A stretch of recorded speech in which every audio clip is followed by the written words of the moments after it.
Comme vous l'aurez vu dans le titre de la vidéo, aujourd'hui on va parler de la plateforme la plus répandue pour acheter et vendre ces sneakers les plus hype au monde. Dans un même temps, je vais vous présenter une paire que j'ai achetée sur la plateforme. On parle de StockX, on y va tout de suite. Beaucoup de personnes se posent la question, qu'est-ce que StockX? Eh bien pour faire simple, StockX c'est la plateforme la plus utilisée par les sneakers addicts pour pouvoir acheter ou vendre les sneakers les plus désirés au monde. Mais sur cette plateforme, il n'y a pas seulement que des sneakers, tu peux aussi y retrouver des vêtements ou des accessoires. Pour faire encore plus simple, StockX c'est l'intermédiaire entre l'acheteur et le vendeur. Au passage, ils prennent leur petite commission entre chaque transaction. Comment fonctionne la plateforme? La plateforme, à première vue, quand tu ne connais pas, tu t'y perds. Mais comme je vous l'ai dit juste avant, StockX c'est l'intermédiaire entre l'acheteur et le vendeur. Donc sur cette plateforme, tu peux te retrouver acheteur comme tu peux te retrouver vendeur sur une paire ou un accessoire ou un vêtement que tu souhaites te débarrasser. Mais attention, si tu achètes ou vends un article sur cette plateforme, il faut qu'il soit dead stock, c'est-à-dire jamais utilisé et neuf. C'est justement là que StockX entre en jeu. StockX va authentifier la paire que tu as achetée pour savoir si elle est bien vraie, pour éviter que tu te retrouves avec une paire fake entre les mains. Et ils vont regarder aussi si elle est bien neuve. D'ailleurs maintenant tu dois te poser la question comment acheter sur cette plateforme. Eh bien je vais t'expliquer tout de suite. Pour acheter sur la plateforme, deux solutions s'offrent à toi.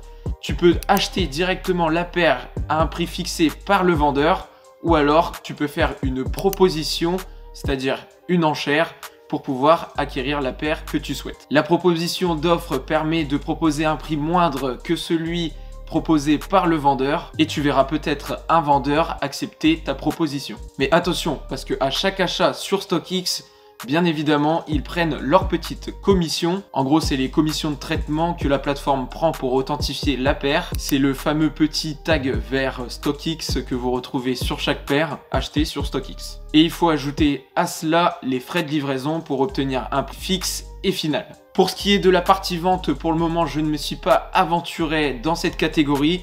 Donc, si j'en ai l'expérience et si j'en ai l'occasion, je vous en ferai une vidéo pour pouvoir vous en parler et partager mon expérience. Voilà pour les présentations de la plateforme StockX. J'espère avoir été clair, rapide et concis. En tout cas, si tu as d'autres questions, n'hésite pas à me les poser dans les commentaires. Je prendrai le temps d'y répondre. D'ailleurs, en même temps, si c'est pas fait, tu peux t'abonner à ma chaîne, activer la cloche des notifications pour ne rien rater sur mes futures vidéos. Et tu peux aussi liker ma vidéo.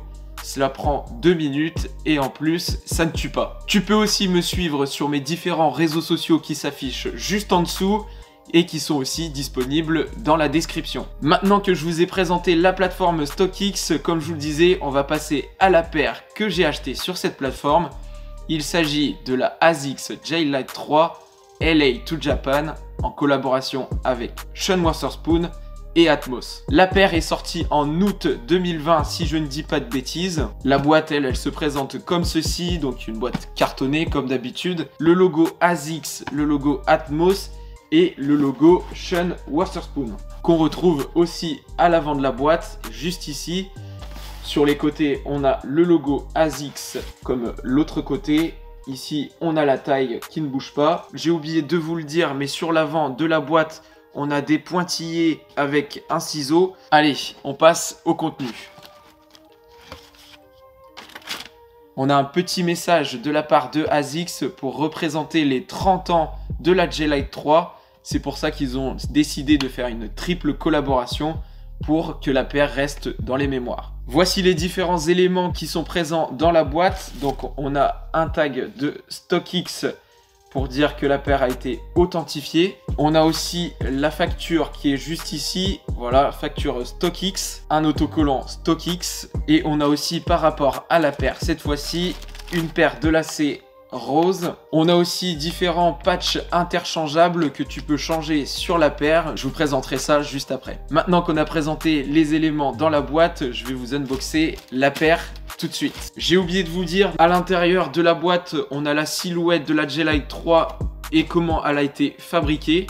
Donc voilà, différents éléments qui sont importants à rappeler sur cette boîte. Voilà comment se présente la paire. Elle est en velours côtelé avec différentes couleurs comme tu peux le voir. Pour les couleurs de droite, on a du orange, du bleu ciel, du bleu turquoise, du jaune pour rappeler les couleurs de Los Angeles. D'ailleurs, sur la languette fendue, c'est la spécialité de la J-Lite 3, on a la petite inscription LA. Et de l'autre côté, on a des couleurs un peu plus sombres comme le violet, le bleu foncé, le noir, on a du rouge aussi et du vert pomme avec le J-Lite 3 qui est en vert pomme. C'est pour symboliser les couleurs de Tokyo. Comme vous pouvez le voir, de l'autre côté, on avait LA et sur ce côté-là, on a TYO pour symboliser la paire de Tokyo. Sur la paire Tokyo, on a le tag StockX pour dire qu'elle était authentifiée. Et pour terminer la présentation de la paire, on a différents éléments qui font la finition de cette paire. Comme le J-Lite 3 qui est ici, les mini logos ASICS qui se retrouvent de chaque côté de la paire. On a à l'arrière le logo ASICS et l'inscription gel. Comme je vous le disais, avec les contenus qui étaient présents dans la boîte, on a sur le côté des éléments interchangeables avec les différents patchs que je vous ai présentés au début de la vidéo. Bon, moi je vais pas changer les couleurs parce que je trouve qu'elles vont très bien avec les couleurs de la paire, de chaque paire, donc je vais laisser comme ça. À l'intérieur de la semelle LA, on a le logo ASICS avec Sean Wotherspoon et de l'autre côté, on a le logo Atmos et ASICS. Pour ce qui est de la semelle, pour le côté Los Angeles, on a du marron à l'avant, du blanc au milieu et du lilas à l'arrière de cette semelle. Pour le côté Japan, comme d'habitude, des couleurs un peu sombres, telles que du violet,